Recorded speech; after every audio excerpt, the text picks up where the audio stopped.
Fl-isem tal-Missier u tal-Iben u tal-Ispirtu Santu, il-grazzja ta' Sidina Ġesu Kristu tkun magħkom ilkoll.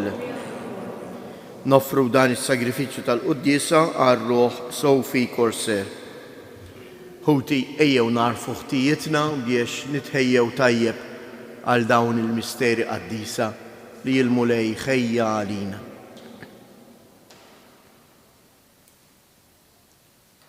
Mulej ħniena, Kristu ħniena, Mulej ħniena. Iħenna lina Alla li jista' kollox jaħfrilna dnubietna u jwassalna għal ħajja ta' dejjem. Nitolbu.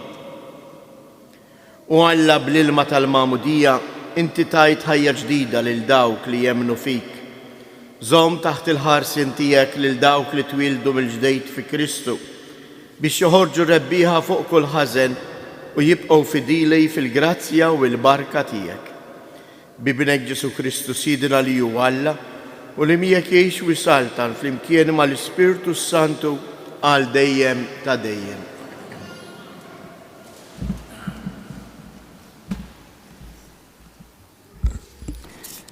Qari mill-ktieb tal-Atti tal-Apostli. F'dak iż-żmien il-Knisja kienet fis-sliem fil-Ludija u l-Galilija u s-Samarija kollha. Kienet dejjem tikber u timxi l quddiem bil-biża' tal-Mulej u tiżdied fl-att bl-għajnuna tal-Ispirtu Santu. Ġara li Pietru huwa u jdur dawk l-inħawi kollha niżel ukoll għand il-qaddisin li kienu jqogħdu lidda. Hemmhekk sab raġel mifluġ jismu Enea li kien ilu 8 snin mixħud fis-sodda. Pietru qallu, Enea, Ġesu Kristu jfejqek, u ifrex is-sodda inti stess. U dak minnu fih qam. In-nies kollha li kienu joqogħdu fl-idda u f'Saron rawh u daru lejn il-Mulej. F'Ġaffa kien hemm waħda mid-dixxiepli jisimha Tabita, isem li jfisser għażiela. Kienet mara tagħmel ħafna opri ta' karità u emejjel tajba. Ħabat li f'dawk il-ġranet mardet u mietet, kefnuha u qiegħduha fil-kamra ta' fuq. Billi l-idda tiġi qrib Ġaffa, id-dixxiepli meta semgħu lil Pietru li Pietru kien hemm, bagħtulu 2 tirġiel jitolbuh u jgħidulu, iddumx ma tiġi sa għandna. Minnu fih Pietru qam u telaq magħhom. Kif wasal, tellawh fil-kamra ta' fuq u r-romol kollha daru miegħu jibku u juruh lill-biesi u l-imnatar li kienet għamlitilhom Tabita meta kienet għadha magħhom. Pietru bat lil kulħadd il-barra u niżel arkubteħ jitlob. Imbagħad dar lejn il-katavru u qal, Tabita, I fetħet għajnejja u malli rat lil Pietru qamet bil-qiegħda. Pietru ta' idu u qajjimha. sejjaħ imbagħad lill-qaddisin u r-romol u tajilhom ħajja. Ġaffa kollha saret taf b'dan u ħafna emnu fil-mulej. Il-kelma tal-mulej. Salm responsorjali. Xirrot lill-mulej għal ġid kollu li għamel miegħi. Xirrot lill-mulej għal ġid kollu li għamel miegħi. Xirrot lill-mulej għal ġid kollu li għamel miegħi. Noll il-kalċi tas-salvazzjoni u isem il-mulej insejjaħ. Xirrot lill-mulej għal ġid kollu li għamel miegħi. Intemm lill-mulej il-wedit tiegħi quddiem il-poplu tiegħu kollu. Għażiża f'għajnejn il-mulej il-mewt tal-ħbieb tiegħu. Xirrot lill-mulej għal ġid kollu li għamel miegħi. Iva, mulej, jien qaddejtijek bin il-qaddejja tiegħek. Int ħallejt li l-irbit tiegħi. Lilek nofri sakrifiċċju tarat il-ħajr u isem il-mulej insejjaħ. Xirrot lill-mulej għal ġid kollu li għamel miegħi. Jekk joġobkom u bil-wieqa. Alleluja, alleluja, alleluja. Il-klim tiegħek mulej huwa spirtu u ħajja.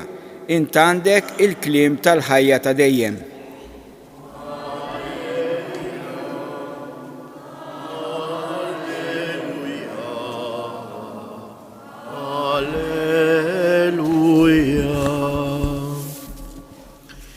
Il-mulej ma'kom. Qari mill-Evanġelju skont San Ġwan. F'dak iż-żmien ħafna dixxipli ta' Ġesu meta semgħuh jitkellem fuq il-ħobs tal-ħajja qalu qiebes dan il-kliem min jiflaħ jisimgħu. Ġesu intebaħ li ħut li d-dixxipli tiegħu kienu qegħdin igergru fuq hekk u qalilhom dan il-kliem qiegħed ifixkilkom. Mela xi tgħidu kieku kellkom taraw lil il-bniedem tila fejn kien qabel. U l-ispirtu li jagħti l-ħajja, il-ġisem ma jiswa għal xejn.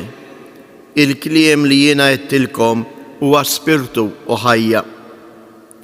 Iżda hemm xi ħud fostkom li ma jemmnux. Għalhekk Ġesu kien jaf sa mill-bidu min kienu dawk li ma jemmnux u min kien dak li kellu jitradih. U s-sokta jgħidilhom. Kien għalhekk li jien qedtilkom li ħadd ma jista' jiġi għandi jekk il-missier ma jagħtihx li jiġi. Minn dakinhar bosta mid-dixxipli telquh u ma baqgħux imorru warajh. Imbagħad Ġesu qal lit-tnax tridux titilqu intom ukoll? Wieġbu Xmon Pietru, mulej, għand min immorru? Int għandek il-kliem tal-ħajja ta' dejjem u aħna minna u għarafna li inti il-qaddis ta' Alla. Il-kelma tal-mulej.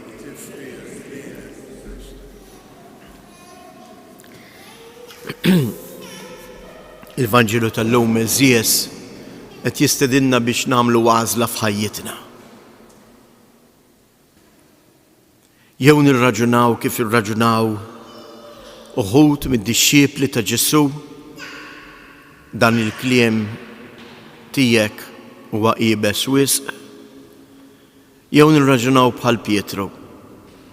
Int għandek il-kliem tal-ħajja ta' dejjem. Li temmen f'Ġesu ma jfissirx Eżies nemmen f'xi lista ta' xi preċetti. Li temmen f'Ġesu jfisser biss li jien nafda impoġġa ħajti fuq il-kelma tiegħu. Inwetta il-kelma tiegħu mhux għax nibża minnu jew għax hija xi kmand. Ġesu ma jimponix il-kelma tiegħu fuq ħadd. Kif ma mponijiex hawnhekk rajnieh, ma jimponijiex fuq id-dixxiepli tiegħu. Ġesu jagħtina il-kelma tiegħu għax hija kelma li tagħti l-ħajja. Għax ix-xewqa ta' Ġesu hi li jiena u int ngħixu. Dini il-ħajja. Jekk jiena l-kelma li nisma' ngħixha fil-ħajja tiegħi ta' kuljum, hemmhekk jiena qed nirċievi il-ħajja tiegħu.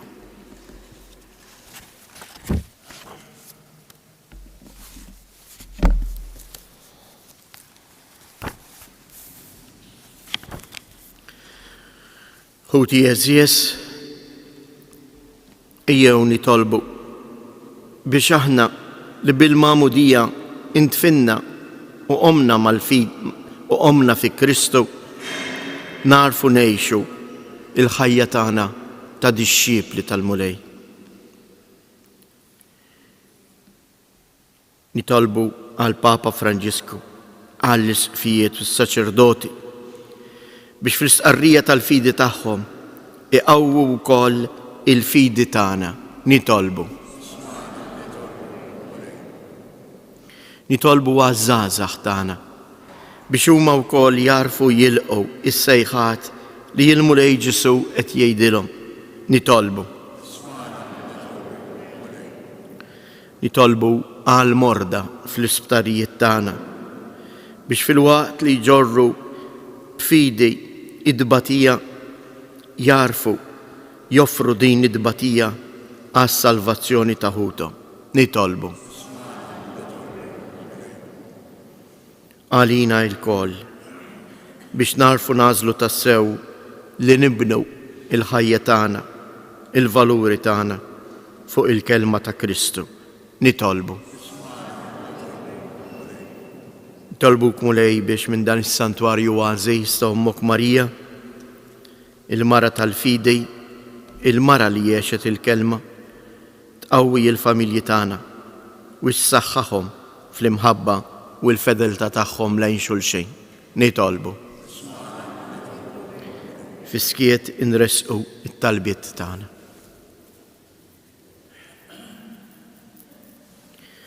Mulej Alla tagħna, għatina li nilqgħu il-kelma ta' ibnek il-għażiż biex aħna nemmnu il-kliem tiegħu huwa tassew spirtu u ħajja, int li tgħix u s-saltan għal dejjem ta' dejjem.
Nitolbu Ħuti biex dan is-sagrifiċċju tiegħi u tagħkom ikun jogħġob lil Alla l-Missier li jista' kollox.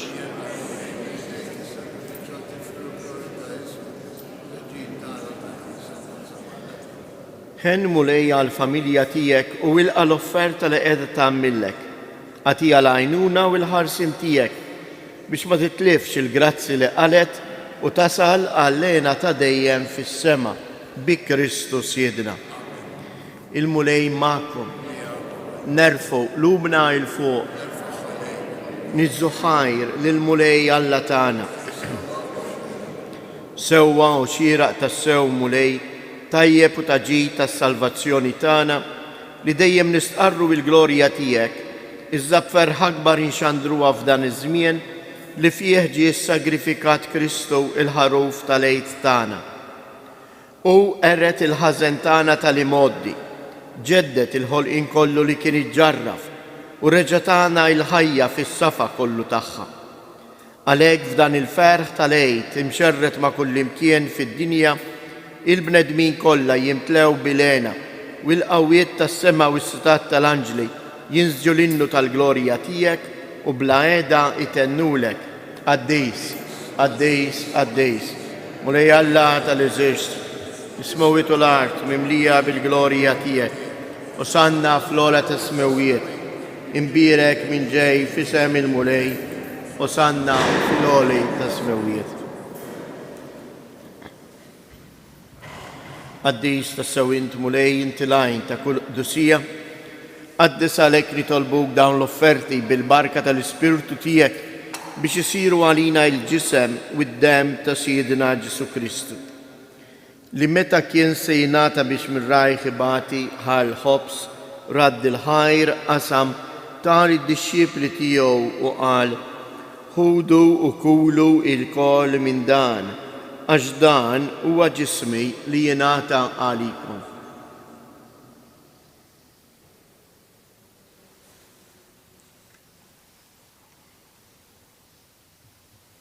Ekku kol wara li klaħa l-kalċi reġarad il-ħajr tar id-disċipli tiegħu u qal ħudu u ixorbu minnu il-kol, għax dan huwa l-kalċ ta' demmi tal-patt il-ġdid li jibqa' l dejjem.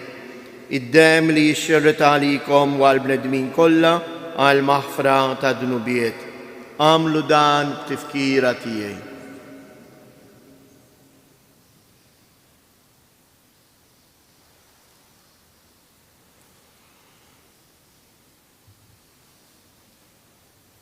Danu il-misteru tal-fidej inħabru l-mewt tiegħek mulej, inxandru bil-ferħ l-qawmien tiegħek nistennewk sa ma tiġi fil-glorja.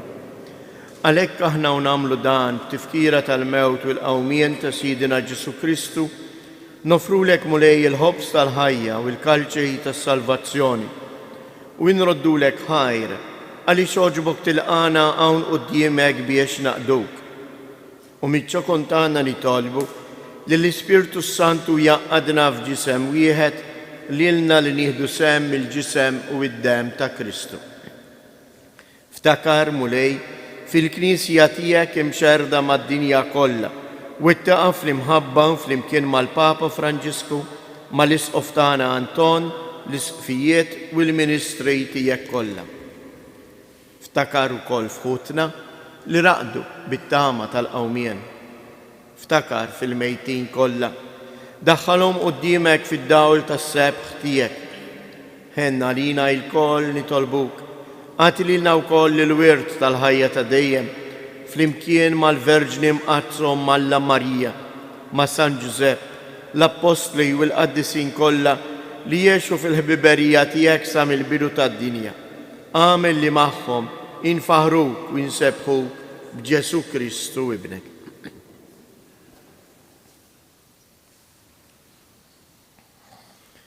Bi Kristu, ma' Kristu u fi Kristu. Jingħata lilek alla missier li tista' kollox, flimkien mal-Ispirtu Santu kull ġieħ u glorja għal dejjem ta' dejjem. Ejjew nitolbu kif għallimna u ridna nagħmlu li bentalla għas-salvazzjoni tagħna.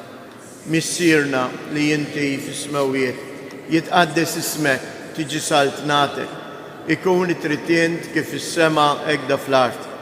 Ħobżna ta' kuljum matina llum, aħfrilna dnubietna bħalma naħfru lil minu ħati għalina u la ddaħalniex fit-tiġrid iżda eħlisna mid-deni. Eħlisna nitolbuk mulej minn kull deni. Għatina fit-tieba u l-ħnina tiegħek il-paċi fi żmienna biex inkunu ħielsa dejjem mid-dnub mimħarsa minn kull inkwiet. Aħna u nistennew u nittamaw ilena u l-miġja tas-Salvatur tagħna Ġesu Kristu. Mulej Ġesu Kristu li jgħid lill-Apostli tiegħek inħallilkom isliem nagħtikom isliem tiegħi.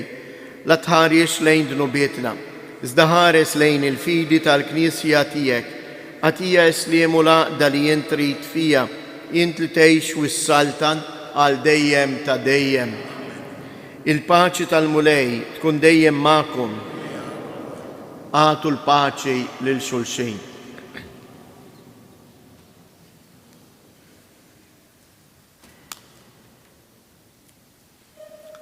Ħaruf ta' Alla li tneħħi d-dnubiet tad-dinja ħenna għalina.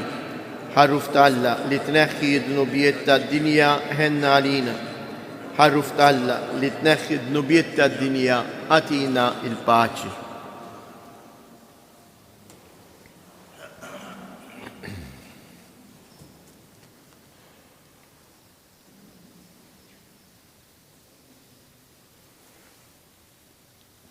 Danu il-ħaruf ta' Alla, danu li jneħħi d-nubiet tad-dinja, ħen jindawk li huma mistiedna għall-ikla tal-ħaruf.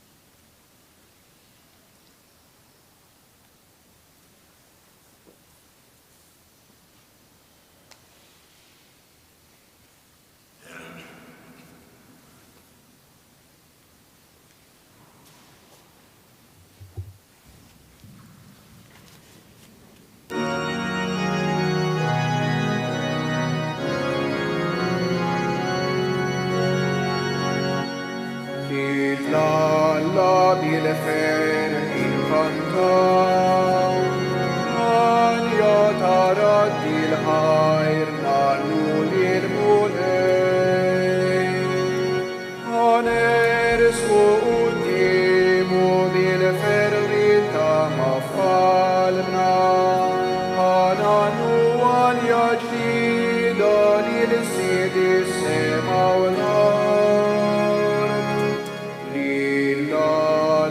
bil-fer inkantaw, għan jatarat il-ħajr nannu l-mulej. Jifirmu l-muntani, jifirmu s-siġar kolla, jifirmu l-art jissema bil-kobor tal-mulej. Alla bil-fer inkantaw, għan jatarat il-ħajr nannu l-mulej. Jisebbu l-ismu la safar tal-erin, bil-ismu jisebbu l-kwikeb bil-fjuri tal-widin.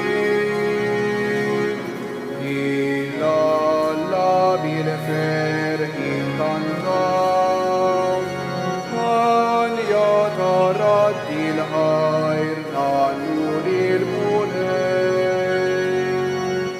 Għanannu fuq l-arma niseb tal-awwaliju, għanfarru l-kobor tal-la mal-kandalini. Alla bil-fer inkantaw, għan jatarat il-ħajr nannu l-mulej.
Nitolbu.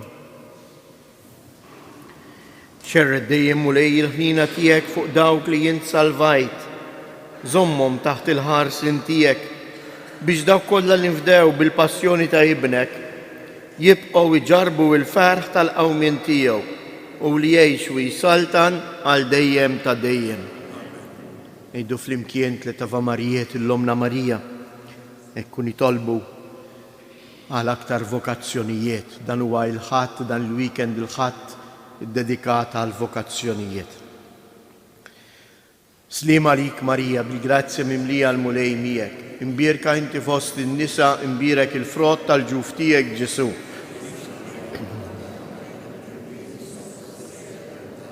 Sliem għalik Marija, bil-grazzja mimlija l-mulej miegħek. Imbierka inti fost in-nisa, imbierek il-frott tal-ġuf tiegħek Ġesu.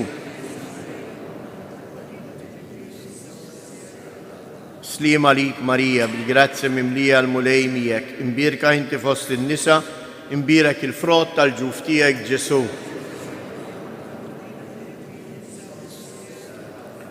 Madonna ta' Pinu, sultana tal-familja, ħarstek fuqna dejjem żomm. Il-mulej ma'kom. Iberikkom Alla li jista' kollox, il-Missier, l-Iben u l-Ispirtu Santu. Morru u għejxu fil-paċi ta' Kristu. Fil-ħlewa ta' Mejju, l-om tana Marija, o kem id-doħlejju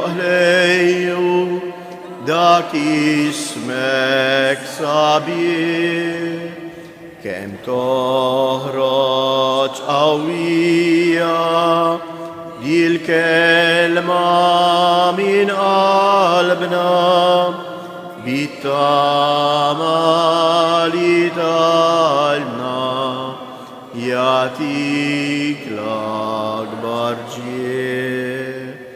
Jint laxqa tas-sema ix-xemx tal-ħolqien, int l-om ta' min ħalqek